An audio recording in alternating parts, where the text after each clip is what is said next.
नमस्कार, sports can में आप सभी का बहुत बहुत स्वागत है। मैं हूं आनंद श्रीवास्तव। देश और दुनिया की तमाम खेल खबरों पर चर्चा के लिए हमारे साथ स्टूडियो में मौजूद हैं वरिष्ठ खेल पत्रकार मोना पार्थसारथी। मोना, स्पोर्ट्स कैन में आपका बहुत बहुत स्वागत है। धन्यवाद। सभी श्रोताओं को नमस्कार। आईपीएल के साथ साथ फुटबॉल, कुश्ती और बैडमिंटन की भी खबर है, लेकिन सबसे पहले स्पोर्ट्स हेडलाइंस। आईपीएल में चेन्नई सुपर किंग्स ने मुंबई इंडियंस के साथ टॉस जीतकर गेंदबाजी का लिया फैसला। कायरन पोलार्ड ने अंतर्राष्ट्रीय क्रिकेट को कहा अलविदा। संतोष ट्रॉफी में मणिपुर ने गुजरात को हराया और एशियाई कुश्ती चैंपियनशिप में हरप्रीत और सचिन ने जीते कांस्य पदक।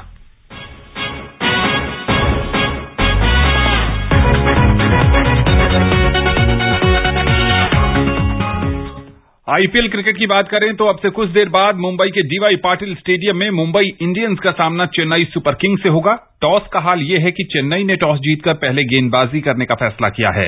अंक तालिका में चेन्नई 9वें जबकि मुंबई 10वें स्थान पर है।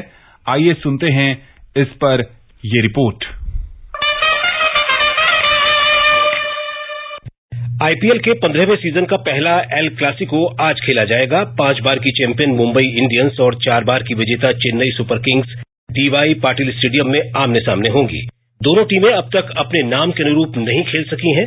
मुंबई ने अब तक खेले सभी 6 मैच हारे हैं, जबकि चेन्नई को 6 मैच में से 5 में हार मिली है। दोनों टीमों पर ही लीग से बाहर होने का खतरा मंडरा रहा है। अगर मुंबई हारी तो उसके एलिमिनेट होने का खतरा बढ़ जाएगा। एक तरह से टीम प्लेऑफ की रेस से बाहर हो जाएगी। दोनों के एक दूसरे के खिलाफ प्रदर्शन को देखा जाए तो मुंबई का पलड़ा भारी है। दोनों के बीच पिछले 5 मैच में से मुंबई ने 3 और चेन्नई ने 2 मैच जीते हैं।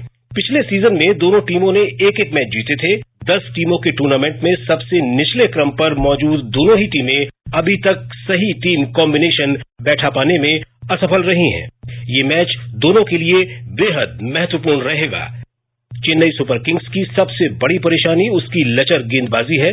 मुंबई इंडियंस की तरफ देखें तो यकीन कर पाना मुश्किल हो रहा है कि कभी इस टीम की आईपीएल में तूती बोला करती थी। कप्तान रोहित शर्मा और ईशान किशन की ओपनिंग जोड़ी का फ्लॉप होना टीम के खिलाफ जा रहा है। पंड्या ब्रदर्स, राहुल चाहर और ट्रेंट बोल्ट के बिना मुंबई की बॉलिंग बेहद साधारण दिखाई पड़ रही है। जसप्रीत बुमराह की टक्कर का दूसरा कोई बॉलर एमआई के पास नहीं दिखता जो विरोधी टीमों की रणनीति पर अंकुश लगा सके। ऐसे में अगर मुंबई को चेन्नई के खिलाफ मुकाबला जीतकर खाता खोलना है तो ओपनिंग पार्टनरशिप के दौरान तेजी से रन चाहिए होंगे। Vishal Sharma, sports can. मोना, दोनों ही टीमें संकट से गुजर रही हैं और यही कारण है कि अंतिम एकादश में आज मुंबई ने बड़े सारे बदलाव किए हैं। डैनियल सैम्स की वापसी हुई है, ऋतिक शॉकी नया चेहरा और राइली मेरेडिथ मुंबई के लिए आज अपना पहला मैच खेलेंगे। पंजाब से पहले खेल चुके हैं वो। कैसे देखती हैं आप? बिल्कुल, दोनों ही ऐसी टीमें हैं जो आईपीएल की सबसे मजबूत टीमें रही हैं। 5 बार चैंपियन रह चुकी है। चेन्नई कई बार खिताब जीत चुकी है और ऐसी स्थिति होगी दोनों की किसी ने सोचा नहीं था। और बिल्कुल सही बात है कि मुंबई को उसके गेंदबाजों ने पूरी तरह से निराश किया है। और यहां पर जो गलती है वो जब मेगा ऑक्शन हुआ था तो जिस तरीके से टीम संयोजन को ध्यान में रखकर टीम चुनी गई, कुछ समझ से परे है कि गेंदबाजी में कोई विकल्प ही नहीं है मुंबई के पास। जसप्रीत बुमराह नो डाउट बहुत अच्छे नंबर 1 गेंदबाज हैं भारत के, लेकिन उनके खाते में तो 4 ही ओवर आएंगे ना। बाकी के 16 ओवर करने के लिए आपके पास बासिल थम्पी बिल्कुल नाकाम साबित हुए। जयदेव उनादकट नहीं चल सके। मुंबई की गेंदबाजी, वो ट्रेंट बोल्ट की कमी बिल्कुल साफ तौर पर नजर आ रही है। और जो एक्स फैक्टर था हार्दिक पांड्या मुंबई के आक्रमण में, वो नजर नहीं आ रहे क्योंकि वो अब इस टीम के लिए नहीं खेलते। तो ये कहीं न कहीं खालीपन है। और सबसे ज्यादा निराश जो किया है वो कप्तान रोहित शर्मा के बल्ले ने किया है। 125 रन करीब अभी तक वो बना सके हैं खाली, और बहुत ही अच्छी शुरुआत एक भी मैच में देने में कामयाब नहीं रहे। और 15.5 करोड़ में बिके थे ईशान किशन जी। अभी तक उनके बल्ले से वो शरारे देखने को नहीं मिले हैं जिनके लिए उन्हें जाना जाता है। सूर्य कुमार की बात करें, पैचेस में अच्छा प्रदर्शन किया है उन्होंने। तो इस तरह की ये टीम नजर ही नहीं आ रही है जो अब तक आईपीएल में मुंबई की टीम देखने को मिलती थी। और वही हाल चेन्नई का है। ऐसे लगता है कि धोनी ने कप्तानी क्या छोड़ी, मिडास टच ही चला गया चेन्नई की टीम से। कप्तान रविंद्र जडेजा बेहद ही यूटिलिटी प्लेयर है, लेकिन अभी तक वो अपने उस फॉर्म में नजर नहीं आए हैं, गेंदबाजी कमजोर है, बल्लेबाजी में धार दिख नहीं रही है। तो दोनों टीमों के लिए ये बिल्कुल ठीक कहा, अल क्लासिको की तरह ही मुकाबला देखा जा रहा है। चेन्नई की आपने बात की, चेन्नई भी मेगा ऑक्शन के टेबल पर कहीं पीछे रह गई, क्योंकि क्रिस जॉर्डन जैसा गेंदबाज जब 3 ओवर से कम में अर्धशतक जड़ता है अपनी गेंदबाजी में, तो परेशानी बढ़ रही। महेश, तीक्ष्णा से बहुत उम्मीद है, मुकेश चौधरी जैसा इनएक्सपीरियंस गेंदबाज से आप उम्मीद करते हैं कि वो विकेट ले, रन रोके, बहुत ज्यादा है, बहुत ज्यादा अतिशयोक्ति है। वैसे ही एक तो आईपीएल का दबाव इतना ज्यादा होता है, फिर आप चेन्नई जैसी टीम के लिए खेल रहे हैं तो एक वो अतिरिक्त दबाव होता है कुछ अच्छा कर दिखाने का। ऐसे में तीक्ष्णा ने जरूर एक मैच में बहुत ही उम्दा गेंदबाजी की थी, लेकिन ये उस तरीके के गेंदबाज नहीं है जैसे जसप्रीत बुमराह है या जैसे कागिसो रबाडा है, जिनसे आप उम्मीद करते हैं कि वो बस गेंद उनके हाथ में आपने थमाई और आपको विकेट मिल गया। तो यहां पर बिल्कुल चेन्नई और मुंबई की जो गलती हुई है वो मुझे लगता है ऑक्शन टेबल पर ही जो बैठे थे लोग, वहीं कहीं गलती हुई है। आज चेन्नई ने मिचेल सैंटनर को खिलाया है। चेन्नई से जुड़ी एक और खबर है कि चोटिल तेज गेंदबाज एडम मिलने की जगह श्रीलंका के 19 साल के मीडियम तेज गेंदबाज मथीशा पथिराना को शामिल किया गया है। मथीशा जूनियर मलिंगा के नाम से मशहूर हैं। पथिराना का बॉलिंग एक्शन एकदम लसित मलिंगा के जैसा है। इस साल अंडर 19 वर्ल्ड कप में भी श्रीलंका की ओर से खेलते हुए उन्होंने क्रिकेट के जानकारों को खासा प्रभावित किया था। पाकिस्तान और वेस्टइंडीज के खिलाफ उन्होंने 2-2 विकेट भी लिए थे। आईपीएल में कल रात दिल्ली कैपिटल्स ने पंजाब किंग्स को 9 विकेट से हरा दिया। मुंबई के ब्रेबॉर्न स्टेडियम में पंजाब किंग्स ने पहले बल्लेबाजी करते हुए निर्धारित 20 ओवर में 115 रन बनाए। जवाब में दिल्ली कैपिटल्स ने 11वें ओवर में 1 विकेट के नुकसान पर 119 रन बनाकर जीत हासिल कर ली। डेविड वार्नर ने नाबाद 60 रन बनाए और पृथ्वी शॉ ने 41 रन की पारी खेली। कुलदीप यादव को प्लेयर ऑफ द मैच चुना गया। मैच एक तरफा रहा मोना, लेकिन अगर आप देखिए, डेविड वार्नर जिसको सनराइजर्स ने मौका नहीं दिया, कुलदीप यादव जिसको केकेआर ने मौका नहीं दिया, दोनों दिल्ली के स्टार बन गए हैं। बिल्कुल, मैं यही बात कहना चाहती थी कि ये इस पर निर्भर करता है कि आप खिलाड़ी को कितना भरोसा देते हैं, उसकी क्षमता पर, और उसके साथ आपका रवैया कैसा रहता है। इसमें कोई शक नहीं। आप याद कीजिए 2017 से 2019 के बीच जब कुलचा यानी कुलदीप और ये चहल दोनों का बिल्कुल तूती बोलती थी दोनों की, और बिल्कुल भारतीय स्पिन गेंदबाजी की धार बने हुए थे। और उसके बाद से जो डाउनफॉल शुरू हुआ कुलदीप के साथ, खासतौर पे टीम प्रबंधन ने उन पर भरोसा नहीं जताया, और जब उनका खराब दौर चल रहा था तब उनका साथ नहीं दिया। उसके बाद घुटने की जो करियर थ्रेटनिंग इंजरी उनको हुई, और यही कुछ डेविड वार्नर के साथ जो हुआ कि सनराइजर्स हैदराबाद के टीम डगआउट में भी उनको बैठने के लिए नहीं दिया गया और उनको होटल से मैच देखना पड़ा, उनसे कप्तानी छीनी गई। तो जिसको कहते हैं ना ब्रूज्ड लायंस, कि जिनको जख्मी शेर, और अपना प्रदर्शन करके अपने आप को साबित करने की जो भूख है, कुलदीप लगातार अच्छा प्रदर्शन कर रहे हैं और सबसे ज्यादा विकेट लेने वाले गेंदबाजों की सूची में वो शायद दूसरे स्थान पर है चहल के बाद। तो बहुत अच्छा, उनको वापसी करते इस तरह से देखना बहुत सुखद है। और डेविड वार्नर तो खैर किसी उसके मोहताज हैं ही नहीं, वो खुद को साबित कर चुके हैं कि कितने डिस्ट्रक्टिव बल्लेबाज वो हो सकते हैं। जी हाँ, बिल्कुल, और देखना होगा कि आने वाले मुकाबलों में इन दोनों खिलाड़ियों का प्रदर्शन कैसा रहता है। वेस्टइंडीज के ऑलराउंडर और सीमित ओवर के कप्तान कायरन पोलार्ड ने अपने 15 साल के लंबे करियर को समाप्त करते हुए अंतर्राष्ट्रीय क्रिकेट से संन्यास लेने की घोषणा की है। पोलार्ड ने 2007 में अंतर्राष्ट्रीय क्रिकेट में पदार्पण किया था और उसके बाद से इस साल तक उन्होंने कैरेबियाई टीम के लिए 123 वनडे इंटरनेशनल और 101 T20I मैच खेले हैं। उनको टेस्ट क्रिकेट में भी मौका नहीं मिला। उन्होंने वनडे क्रिकेट में 2706 रन और T20 में 1569 रन बनाए। वहीं वनडे क्रिकेट में उन्होंने 55 और T20 क्रिकेट में 42 विकेट चटकाने में सफलता हासिल की है। इस साल T20 का विश्व कप होना है, लेकिन क्या आईपीएल में जो निराशाजनक फॉर्म से पोलार्ड गुजर रहे हैं, ये एक बड़ा कारण है संन्यास का? देखिए, जिस कायरन पोलार्ड को हम जानते हैं वो हम आईपीएल से ही जानते हैं। जितना उनके आईपीएल में उनका प्रदर्शन देखने को मिला है, अंतर्राष्ट्रीय स्तर पर उस तरीके का प्रदर्शन बहुत ही कम देख पाए हैं हम, और यही वजह है कि वो टेस्ट क्रिकेट भी कभी नहीं खेल पाए। और कहीं ना कहीं बैक ऑफ माइंड जरूर होगा, उम्र भी हो चुकी है, आईपीएल में बल्ला चल नहीं रहा है, टीम सिलेक्शन होने वाला है, अभी विश्व कप ज्यादा दूर नहीं रह गया है। तो बहुत सारी चीजें, मुझे लगता है कि ये एक सोचा समझा उनका फैसला है। जी हां, और वेस्टइंडीज को जरूर उनकी कमी खेलेगी, लेकिन आईपीएल में मुंबई के प्रशंसक ये जरूर उम्मीद कर रहे होंगे कि आज उनका बल्ला रन उगलेगा। भारत के कप्तान रोहित शर्मा और तेज गेंदबाज जसप्रीत बुमराह सहित 5 क्रिकेटरों को Wisden cricketer of the year घोषित किया गया है। विजडन के एडिटर लॉरेंस बूथ ने 5 नामों की घोषणा की है। रोहित और बुमराह के अलावा न्यूजीलैंड के डेवेन कॉनवे, इंग्लैंड के ओली रॉबिन्सन और दक्षिण अफ्रीका महिला टीम की डेन वैन निकर्क को भी इस सूची में शामिल किया गया है।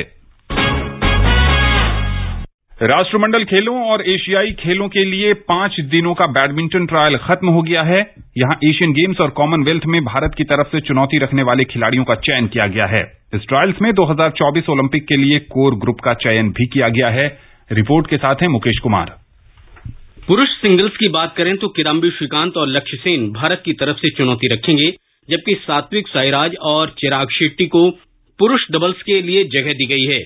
महिला सिंगल्स की बात करें तो पीवी सिंधु के साथ इस बार आकर्षी कश्यप का नया चेहरा नजर आएगा। महिला डबल्स में कोच पुलेला गोपीचंद की बेटी गायत्री गोपीचंद और त्रेसा जॉली, जबकि मिक्स डबल्स में बी सुमित रेड्डी और अश्विनी पोनप्पा की जोड़ी मैदान में होगी। महिला डबल्स में अतिरिक्त जोड़ियों की बात करें तो अश्विनी पोनप्पा और एन सिक्की रेड्डी और तनीषा श्रुति मिश्रा, जबकि अर्जुन ध्रुव और कृष्ण प्रसाद और विशु वर्धन की जोड़ी पुरुष डबल्स में नजर आएंगी। बैडमिंटन संघ के अनुसार जिन खिलाड़ियों की रैंकिंग 15 से नीचे है उन्हें डायरेक्ट एंट्री दी गई है। इसके अंतर्गत पीवी सिंधु, लक्ष्य सेन और किदाम्बी श्रीकांत जैसे खिलाड़ियों को प्रवेश मिला है। पुरुष डबल्स में सात्विक साईराज, रंकी रेड्डी और चिराग शेट्टी की जोड़ी को सीधा प्रवेश मिला है। Mukesh Kumar, sports scan. मोना, यहां तक तो बहुत बढ़िया है, रिपोर्ट भी अच्छी है, लेकिन जो असल खबर यहां से शुरू होती है साइना नेहवाल की। साइना ने बैडमिंटन संघ पर आरोप लगाते हुए कहा है कि संघ चाहता ही नहीं है कि वो इन खेलों में खेलें। देखिए, जो टाइमिंग थी इसकी ट्रायल की, उसको लेकर साइना को एतराज था कि वो लगातार यूरोपियन सर्किट पे खेलकर आई हैं, काफी सारे टूर्नामेंट, और उम्र के इस पड़ाव पर और उनके जैसे सीनियर खिलाड़ी को देखते हुए बैक टू बैक उनके लिए ट्रायल से गुजरना संभव नहीं था। ये उनका अपना तर्क है और अभी तक भारतीय बैडमिंटन संघ ने इस पर कोई प्रतिक्रिया दी नहीं है। और जैसे कि बताया रिपोर्ट में कि 1 से 15 जिनकी विश्व रैंकिंग थी उनको सीधे प्रवेश मिलता है, तो साइना उस ब्रैकेट में भी नहीं आती थी, तो ट्रायल से उन्हें गुजरना ही था। और हर खिलाड़ी का एक दौर होता है और एक सिस्टम होता है जिसको आपको फॉलो करना होता है। आप कितने भी बड़े स्टार हो, लेकिन आपको याद होगा कि ऐसे मुक्केबाजी में भी हुआ था जब एमसी मैरी कॉम को पिंकी जांगड़ा के सामने ट्रायल फेस करना पड़ा था। तो ट्रायल अगर है तो आपको ट्रायल देना ही होगा, ये बहुत क्लियर सी बात है। और यहां पर अतिरिक्त विवाद से बचा जा सकता था क्योंकि बड़े टूर्नामेंट है, राष्ट्रमंडल खेल। साइना प्रूवन परफॉर्मर रही है, बहुत अच्छा उनका प्रदर्शन रहा है, बल्कि राष्ट्रमंडल खेलों से ही साइना का उदय हुआ था भारतीय बैडमिंटन, विश्व बैडमिंटन के मानचित्र पर। तो यहां पर उनकी कमी निश्चित तौर पर खलेगी और ओलंपिक का कोर ग्रुप भी यहीं से तय हुआ है। तो कहीं न कहीं लगता है कि साइना के लिए दरवाजे बंद होते नजर आ रहे हैं। साइना के प्रशंसक यही उम्मीद कर रहे होंगे कि आने वाले समय में वो वापसी करें, लेकिन राह बहुत कठिन होते जा रही है। केरल में संतोष ट्रॉफी फुटबॉल चैंपियनशिप में मणिपुर ने गुजरात को 2-0 से हरा दिया है। मणिपुर के लिए पहला गोल सुधीर ने 47वें मिनट में किया, जबकि 67वें मिनट में दूसरा आत्मघाती गोल सुरेश ने किया। आज रात 8 बजे कर्नाटक का सामना सेना की टीम से होगा। टूर्नामेंट में कल मेघालय और केरल का मैच 2-2 से ड्रॉ रहा। इसके बाद मेजबान केरल की टीम को सेमीफाइनल में जगह बनाने के लिए और इंतजार करना होगा। रियाद माहरेज, फिल फोडेन और बर्नार्ड सिल्वा के दूसरे हाफ में 3 गोल की मदद से मैनचेस्टर सिटी प्रीमियर लीग में वापस टॉप पर पहुंच गई है। उन्होंने ब्राइटन को उसके घर में 3-0 से करारी शिकस्त दी। जीत के बाद सिटी के 32 मैचों में 77 अंक हैं और वो टॉप पर है, जबकि लिवरपूल 32 मैचों में 76 अंकों के साथ दूसरे नंबर पर है। आर्सेनल ने चेल्सी को 4-2 से हराते हुए लीग टेबल में अपनी स्थिति मजबूत कर ली है। स्टैम्फर्ड ब्रिज में अपने घरेलू दर्शकों के बीच खेलते हुए चेल्सी ने भले ही दोनों गोल पहले हाफ में किए हों, लेकिन आर्सेनल ने दूसरा हाफ अपने नाम करते हुए मुकाबला जीता और पूरे 3 अंक अपने खाते में जोड़े। अन्य मैचों में न्यूकासल यूनाइटेड ने क्रिस्टल पैलेस पर 1-0 से जीत दर्ज की, तो वहीं एवर्टन और लेस्टर सिटी के बीच मैच 1-1 से ड्रॉ रहा। मोना, इंग्लिश प्रीमियर लीग में खिताबी रेस जो है वो रोचक हो गई है। कौन जीतेगा लिवरपूल और मैनचेस्टर सिटी में, ये कहा नहीं जा सकता। बिल्कुल, एक अंक का अंतर है दोनों टीमों में और दोनों ही टीमें पूरे सत्र में लगातार जो है अच्छा प्रदर्शन करते आ रही हैं और नेक टू नेक फाइट दोनों के बीच में चल रही है और यही वजह है कि हर आने वाला मुकाबला और भी रोचक होता जा रहा है। और व्यक्तिगत तौर पे मैं कहूं तो चेल्सी सपोर्टर होने के नाते मुझे थोड़ा सा जरूर दुख हुआ कि 2 गोल करने के बाद भी जो दूसरे हाफ में 3 गोल करके मैच गंवा दिया टीम में, तो वो बड़ा निराशाजनक रहा। जी हाँ, टॉमस ट्यूटेल के लिए कुछ भी अच्छा नहीं चल रहा। पिछले 3 मुकाबलों में उन्हें 2 में हार का सामना करना पड़ा है और इसमें यूरोप का जो बेहतर टूर्नामेंट है चैंपियंस लीग, उसमें से भी टीम बाहर हो चुकी है। मैनचेस्टर यूनाइटेड ने आयैक्स के एरिन टेन हेग को नया मैनेजर बनाया है। ये 9 साल में 5वें पूर्णकालिक मैनेजर होंगे। नीदरलैंड के ये कोच सत्र के अंत से 2025 तक टीम के साथ होंगे। एक समय यूरोप की दिग्गज टीम रही मैनचेस्टर यूनाइटेड को लगभग 40 साल में खिताब के अपने सबसे लंबे इंतजार का सामना करना पड़ रहा है। नवंबर में ओले गनर सोल्शार को बर्खास्त करने के बाद अंतरिम मैनेजरों ने टीम का मार्गदर्शन किया। पहले माइकल कैरिक ने यह जिम्मेदारी संभाली, जबकि अभी राल्फ रैंगनिक ये भूमिका निभा रहे हैं। मोना, जब एलेक्स फर्ग्यूसन हुआ करते थे तो मैनचेस्टर यूनाइटेड का रुतबा अलग था, लेकिन उसके बाद पिछले कुछ समय में टीम उस ढंग का प्रदर्शन नहीं कर पा रही है। नहीं कर पाई है, बिल्कुल। और जबकि उसके पास एक बहुत बड़ा स्टार है उसकी टीम लाइनअप में, क्रिस्टियानो रोनाल्डो के रूप में, जिनकी वापसी हुई है क्लब के लिए, लेकिन बिल्कुल अपेक्षा के अनुरूप प्रदर्शन नहीं रहा है। और आपने बिल्कुल ठीक कहा, एलेक्स फर्ग्यूसन के टाइम में इस क्लब की एक लीगेसी रही है और वो देखने को मिलता था उस दौर में। अभी रिडेम्पशन की पूरी कोशिश कर रहे हैं, अंतरिम कोच हैं, लेकिन अभी प्रदर्शन में वो नजर आ नहीं रहा है। लिवरपूल ने 4-0 से हराया था पिछले दिनों और उसके बाद से ही ये सवाल उठने लगा था कि मैनचेस्टर यूनाइटेड को एक नया मैनेजर मिलेगा। मंगोलिया के उलानबातर में आयोजित एशियाई कुश्ती प्रतियोगिता में ग्रीको रोमन शैली के भारतीय पहलवान हरप्रीत सिंह और सचिन सेहरावत ने कांस्य पदक जीते हैं। भारत ने इस चैंपियनशिप में कुल 5 पदक हासिल किए हैं। 82 किलोग्राम भार वर्ग में कांस्य पदक के लिए हुए मैच में कतर के जफर खान के चोटिल होने के बाद हरप्रीत सिंह को विजेता घोषित किया गया। 4 अन्य ग्रीको रोमन पहलवान ज्ञानेंद्र, सचिन सेहरावत, विकास और रवि को क्वार्टर फाइनल में हार का सामना करना पड़ा था। प्रतियोगिता में महिलाओं की फ्री स्टाइल कुश्ती के मुकाबले आज से शुरू हो रहे हैं। पुरुषों के फ्री स्टाइल मुकाबलों में रवि कुमार दहिया और बजरंग पुनिया अपनी चुनौती पेश करेंगे। केंद्रीय युवा कार्य और खेल मंत्री अनुराग ठाकुर ने कहा है कि खेलो इंडिया विश्वविद्यालय खेलों से अंतर्राष्ट्रीय स्तर के खिलाड़ियों को तैयार करने में मदद मिलेगी। श्री ठाकुर कर्नाटक में आयोजित होने वाले खेलो इंडिया विश्वविद्यालय खेलों के बारे में नई दिल्ली में संवाददाताओं से बात कर रहे थे। विश्वविद्यालय खेल प्रधानमंत्री नरेंद्र मोदी की परिकल्पना है। उन्होंने इस आयोजन के पहले सत्र में प्रतिभागियों को संबोधित किया था और इसे ओलंपिक सहित प्रमुख अंतर्राष्ट्रीय प्रतियोगिताओं में भारत का प्रतिनिधित्व करने वाले खिलाड़ियों की तैयारी के लिए महत्वपूर्ण बताया था। कर्नाटक सरकार युवा कार्य और खेल मंत्रालय के सहयोग से विश्वविद्यालय खेलों के दूसरे सत्र का आयोजन बंगलुरु में कर रही है। जैन डीम्ड विश्वविद्यालय इसकी मेजबानी कर रहा है। 24 अप्रैल से 3 मई तक होने वाले इस आयोजन में लगभग 190 विश्वविद्यालयों के 3,879 प्रतिभागी हिस्सा लेंगे। कैसे देखते हैं इन खेलों को? और इसमें बड़े बड़े खिलाड़ी भाग ले रहे हैं, जिसमें मनु भाकर हैं, श्रीहरि नटराज भी हैं, दुती चंद भी है, मनु भाकर, ऐश्वर्य प्रताप सिंह तोमर, दिव्यांश पवार, काफी सारे बड़े बड़े खिलाड़ी इसमें भाग ले रहे हैं, ओलंपियन भाग ले रहे हैं और काफी महत्वाकांक्षी ये खेल है। और इसमें करीब 35 करोड़ रुपए का बजट सरकार ने रखा है इन खेलों के लिए और हरित खेल के रूप में इनका आयोजन किया जा रहा है। 275 स्वर्ण पदक दांव पर हैं, तो उम्मीद है कि यहां से नए चैंपियन निकलेंगे भारत के लिए। जी हां, नए चैंपियन निकलेंगे, लेकिन चैंपियंस का बुरा हाल है इस समय। अगर मुकाबले की बात करें जो आईपीएल में चल रहा है, मोना, 1 ओवर में मुंबई का स्कोर है 6 रन 2 विकेट के नुकसान पर। रोहित शर्मा 0, ईशान किशन 0। देखिए, हम अभी यही बात कर रहे थे कि इतने बड़े ख्याति रोहित शर्मा की और इतना बड़ा प्राइस टैग ईशान किशन का कुछ भी नहीं चल पाया है। यही आईपीएल का चमत्कार है। 0 से हीरो और हीरो से 0 बनने में यहाँ टाइम नहीं लगता। आज के जो 0 से हीरो बने हैं वो मुकेश चौधरी हैं। हमने चर्चा की थी, उन्होंने 2 विकेट ले लिए हैं। अब समय नहीं है कि इस पर और चर्चा की जा सके। स्पोर्ट्स कैन से जुड़ने के लिए और विशेषज्ञ राय देने के लिए मोना, आपका बहुत बहुत शुक्रिया। शुक्रिया। स्पोर्ट्स कैन का आज का अंक यहीं समाप्त होता है। पूरी टीम को दीजिए अनुमति, कल आपसे होगी फिर मुलाकात। तब तक के लिए नमस्कार।